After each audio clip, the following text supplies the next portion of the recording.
아멘. 안식일에 하나님의 은혜와 평안이 충만하시기를 기도합니다. 우리 주제 성경절 하나님의 말씀 디도서 3장 14절의 말씀을 함께 보겠습니다. 신약 성경 디도서 3장 14절입니다. 우리 함께 같이 읽도록 하겠습니다. 시작. 또 우리 사람들도 열매 없는 자가 되지 않게 하기 위하여 필요한 것을 예비하는 좋은 일에 힘쓰기를 배우게 하라. 아멘. 애쓰고 힘내라. 그리스도인이 애쓰고 힘써야 할 것. 오늘은 그 세 번째로 하나님 앞에 흠없이 나타나기를 힘쓰라 라는 제목으로 하나님의 말씀을 전하겠습니다.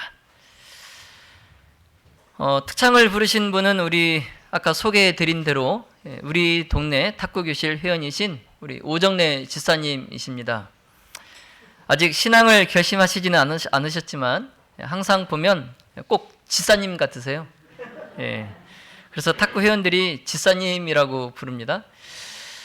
교회는 다니시지 않지만 이렇게 하나님을 찬양하다 보면 성령께서 그 마음을 감동시키셔서 신앙을 하기로 결심하게 되리라 믿습니다. 우리 성도님들께서도 우리 오정래 회원님을 위하여 기도하여 주시기를 바랍니다. 오늘 부르신 찬양의 가사를 보면 이렇습니다. 사람을 보며 세상을 볼 땐 만족함이 없었네. 나의 하나님 그분을 뵐 땐 나는 만족하였네. 천지 지으신 우리 여호와 나를 사랑하시니 나의 하나님 한 분만으로 나는 만족하겠네. 아멘. 그렇습니다. 사람을 보면 실망하지만 하나님을 보면 실망하지 않습니다. 자, 그러니 여러분 사람을 보지 마시고 하나님만을 바라보고 신앙하시기를 간절히 바랍니다. 사람을 보면 교회를 떠나지만 하나님 한 분만을 보면 교회를 떠나지 않습니다. 아주 먼 옛날 노아 홍수 때 하나님께서 사람을 보고 만족함이 없으셨습니다. 창조 때에는 사람을 보시고 심히 좋았더라 이렇게 말씀을 하셨는데 세월이 흘러서 이제는 사람이 싫어지셨습니다. 여러분 그 원인이 누구에게 있었던 걸까요? 사람, 그들 자신에게 있었습니다. 그래서 사람들이 너무 악함을 보시고 하나님은 세상을 물로 심판하셨습니다. 이처럼 세상은 이제 더 이상 사람이 아름답지 않습니다. 그리고 요즘은 어른이 없는 시대라고 합니다. 어른이 귀한 시대입니다. 예전에는 이제 나이만 들면 다 어른이라고 했는데 지금은 나이가 들어도 어른이 없다고 합니다. 이게 무슨 말이에요? 그만큼 젊은 사람들이 나이 든 사람들을 보고 배울 게 없다는 겁니다. 머리가 하얗고 이제 어른의 모습을 하고 있지만 생각이나 행동은 전혀 어른 같지 않은 사람들. 그래서 자신의 그 모습을 생각하지 못하고 또 자신의 모습을 바로 보지 못하고 타인의 잘못을 드러내고 지적하기에 바쁜 이러한 사람들을 젊은이들이 뭐라고 부른지 아세요? 꼰대라고 부릅니다. 참 세상은 그렇다 쳐도 우리 무등교회는 어른이 아닌 다른 사람들보다 누군가에게 영향력을 발휘하고 본보기가 되어지는 그런 어른들이 많이 계시기를 바랍니다. 우리 속담에 털어서 먼지 안 나는 사람 없다는 속담이 있습니다. 자, 이 말은 누구나 그의 결점을 찾으려고 뜯어보면 조금도 허물이 없는 사람이 없다는 말입니다. 자, 그만큼 사람이 살면서 아무런 흠이 없이 사는 것이 쉽지 않습니다. 자, 그러나 오늘 주님은 우리의 신앙생활에 있어서 영육간에 흠이 없이 주 앞에 설 수 있도록 힘쓰라라고 말씀하십니다.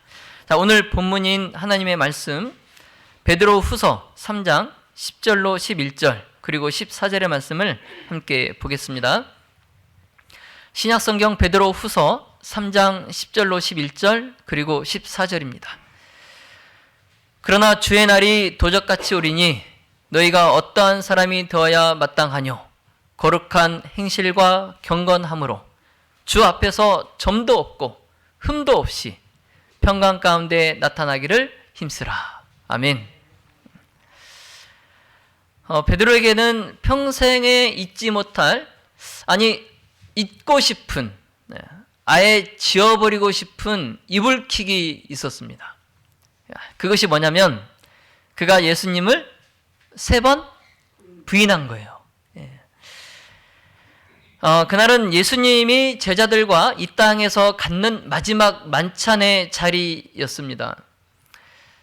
그래서 예수님은 그 자리에서 베드로가 당신을 3번 부인할 것을 말씀하셨습니다. 자, 그런데 베드로뿐만이 아니라 예수님의 제자들은 예수님께서 십자가에 달리시고 돌아가시는 그 시련의 시간 동안 예수님을 다 버릴 것이었어요. 베드로뿐만이 아니었어요. 자, 그러나 성급한 베드로는 예수님의 그 말씀을 듣자마자 예수님께 맹세합니다. 자, 누가복음 22장 33절에 주여 내가 주와 함께 오게도 또 죽는 데에도 갈 준비가 되어 있습니다.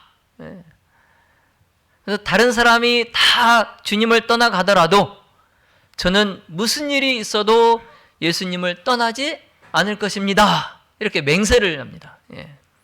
자, 그러자 예수님께서 말씀하십니다. 34절에 베드로야, 오늘 닭이 울기 전에 네가 3번 나를 모른다고 부인할 것이다.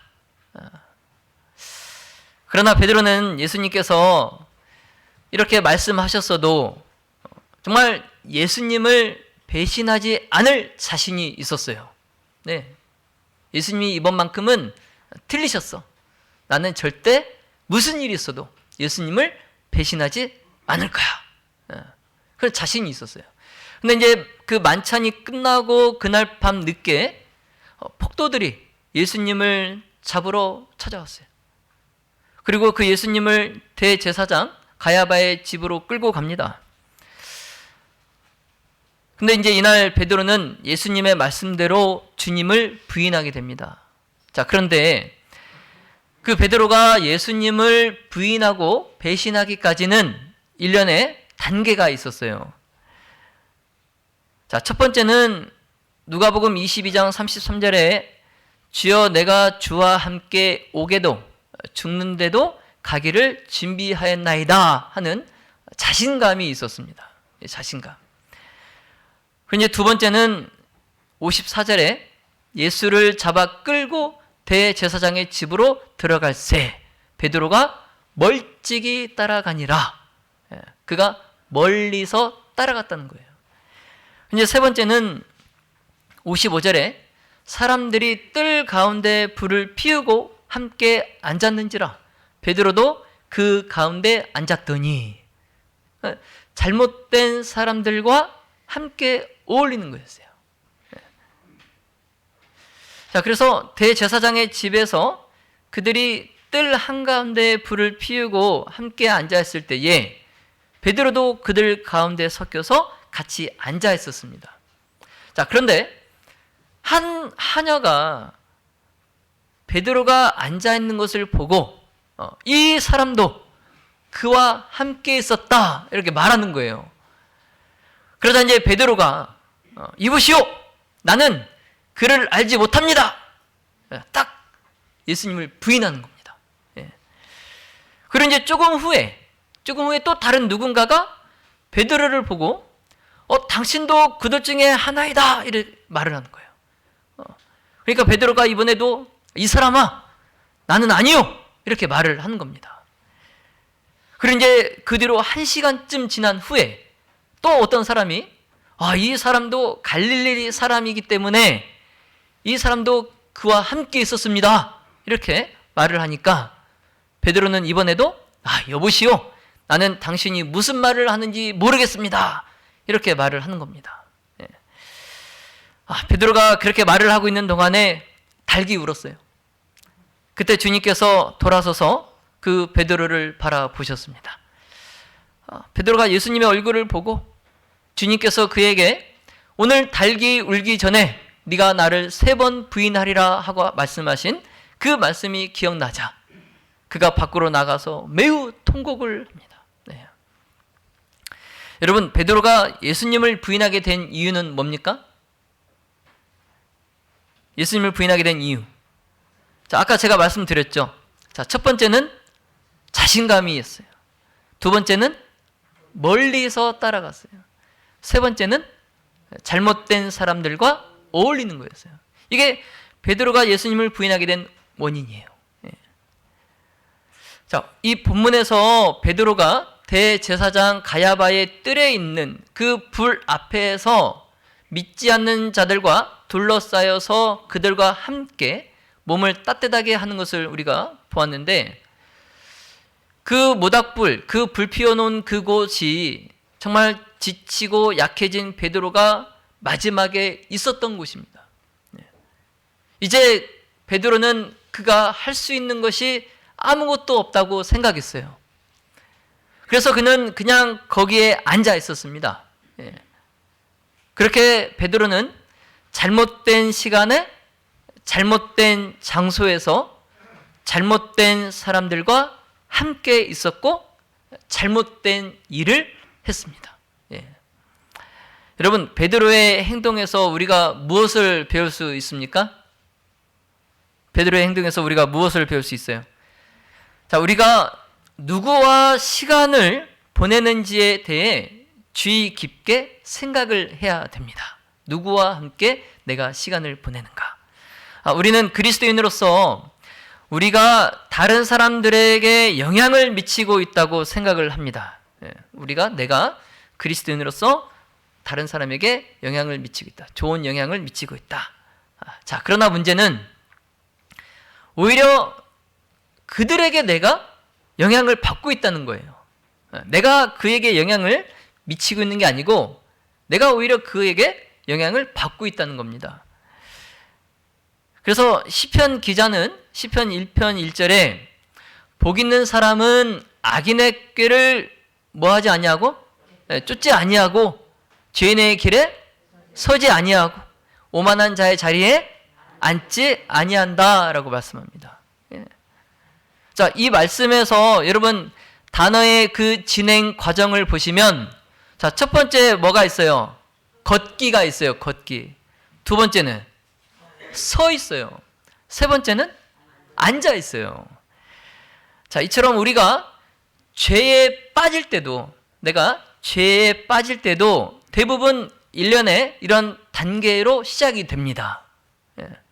죄와 함께 걷다 보면 어느 자리에 서게 되고 마지막엔 그 자리에 눌러앉게 됩니다. 다시 말씀드려서 우리가 잘못된 장소에서 잘못된 사람들과 어울릴 때 우리는 결국 잘못된 일을 하게 되는 것입니다.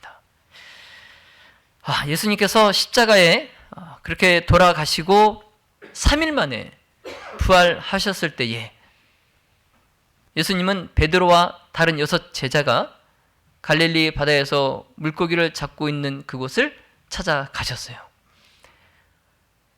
근데 배에서 베드로가 보니까 예수님인 것을 알았어요.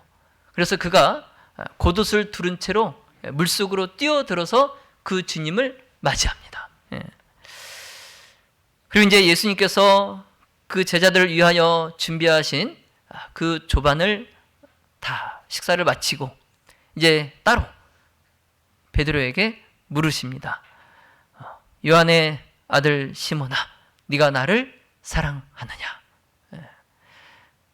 여러분, 베드로는 예수님의 이 물으심에 내가 주를 사랑하는 줄 주께서 아시나이다 라고 대답했어요.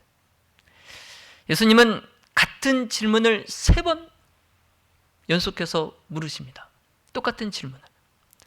베드로는 그때마다 같은 대답을 드렸어요. 네.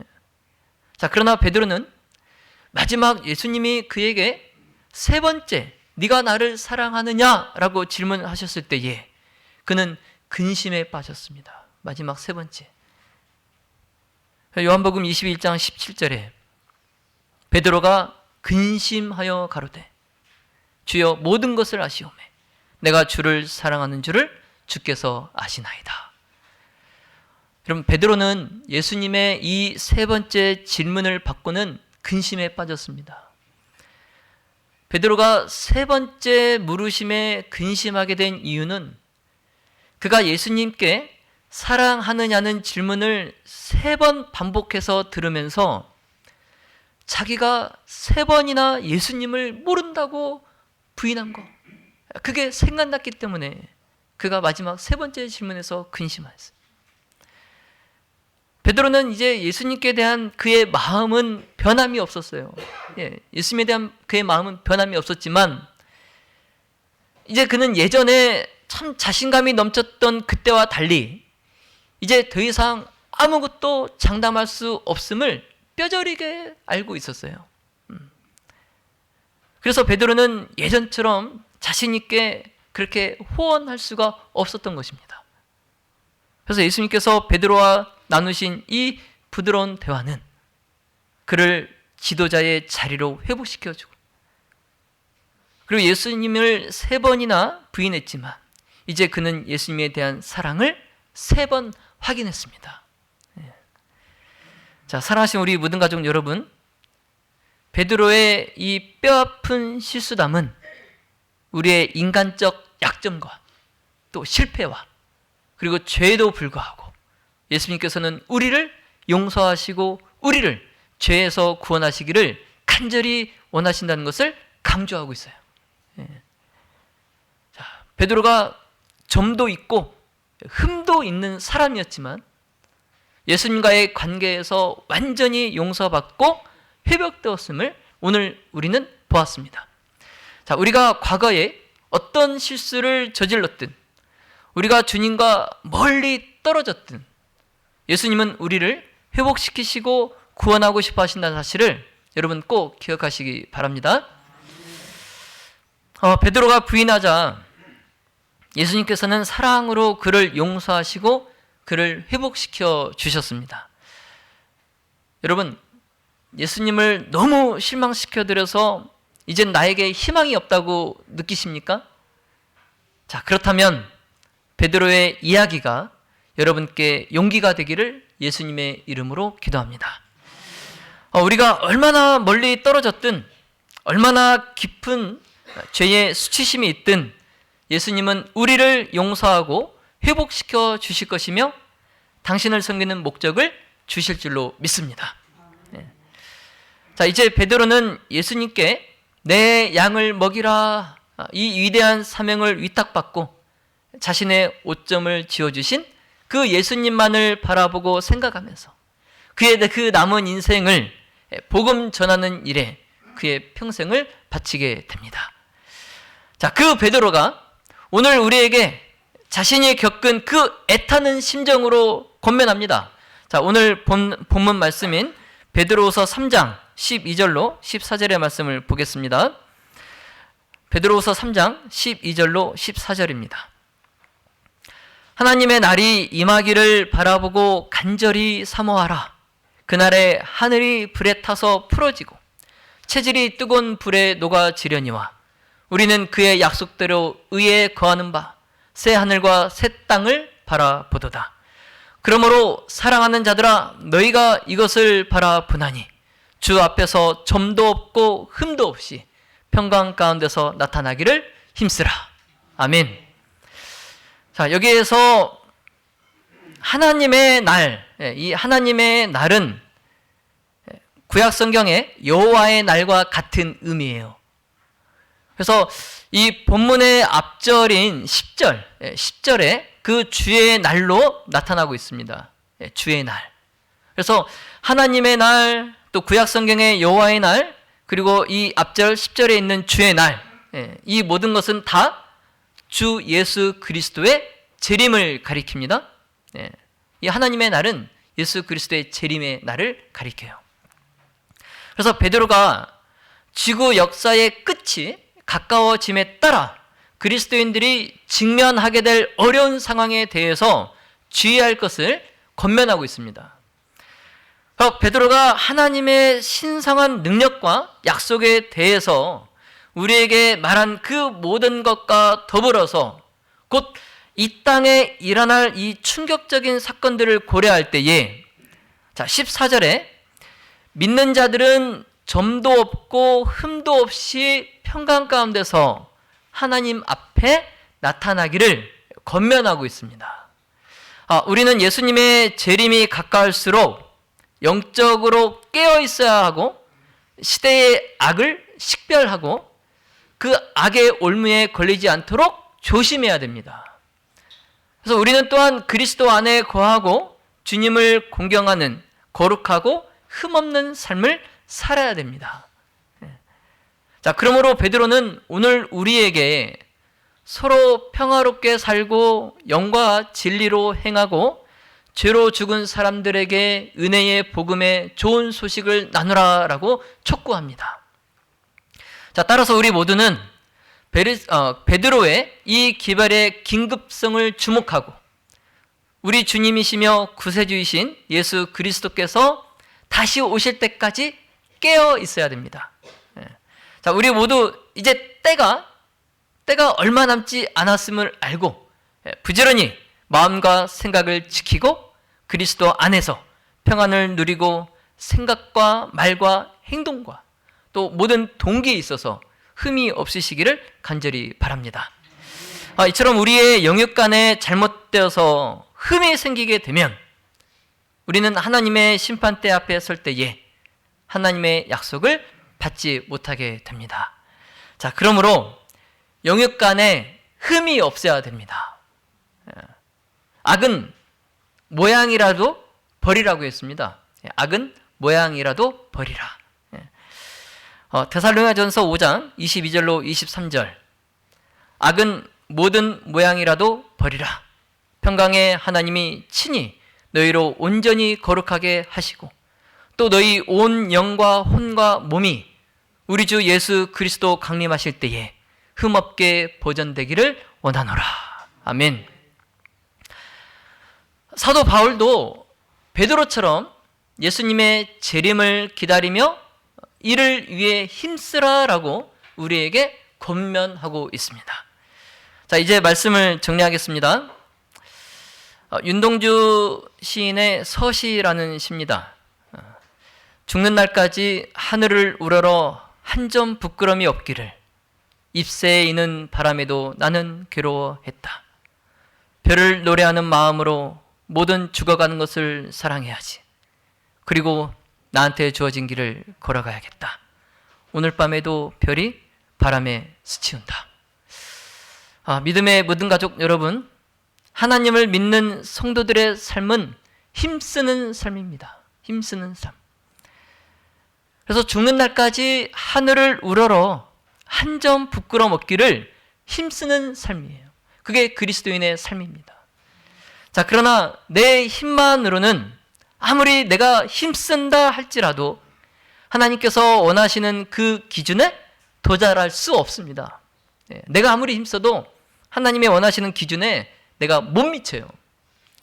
오직 성령 하나님께 모든 것을 맡기고 의탁할 때에 성령께서는 사탄이 우리를 더럽히지 못하도록 지켜주십니다. 그리할 때 우리는 영육간에 흠이 없는 신앙을 하게 되는 것입니다. 영육간에 흠이 없이 살기 위해 걷는 그 길이 좁은 길입니다. 그리고 좁은 문에 들어가는 길이에요. 우리가 이 좁은 길을 걸을 때에 우리에게 영원한 안식이 주어진다는 것을 깨닫고 오늘 하루도 정말 나한테 주어진 길을 걸으며 하나님의 일에 항상 힘쓰는 우리 믿음의 모든 가족들이 다 되시기를 예수님의 이름으로 축원하며 말씀을 마치겠습니다.